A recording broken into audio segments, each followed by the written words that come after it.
其實我個 background 係我香港讀國際學校，咁我就跟住去咗加拿大讀化學工程，咁我就喺美國嘅 Imperial Oil 同埋 Pepsi 就做咗一陣嘢，咁之後就覺得當時咁幸運啦，咁我 relative 做緊呢啲製衣廠嘅，當時製衣廠我就見到1年10億左右，咁我就覺得咦，咁我打工好似唔係路喎，雖然我嗰陣時就100萬咗啦，做 internship 呢啲 business 啦，咁我慢慢做就都做咗5-6年左右啦。最近上年12月 actually 今年1月就決定賣咗大部分嘅股份，都有 control 嘅，但係就做翻個 consulting role， 少啲 daily operation， 所以我覺得想即係試下多啲新嘢，乜嘢類型都有嘅，金銀啊，即係 for rapper 呢啲啊，咁都有嘅，或者係 e-commerce 啊，輕車啊都有嘅。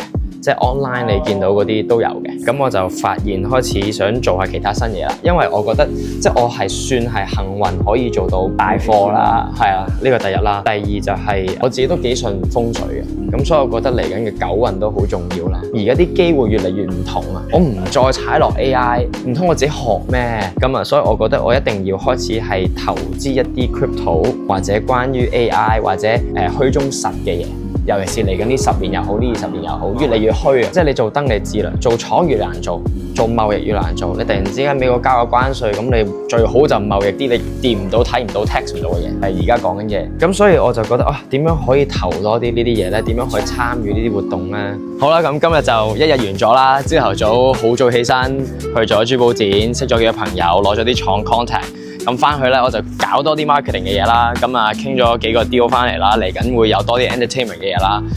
你想再睇啲乜？你喺 comment 同我講。咁如果你想訂閱，你想 follow， 你可以繼續。你唔想都可以。咁啊 ，this is one of my day in a week. So stay tuned and see you soon. Bye.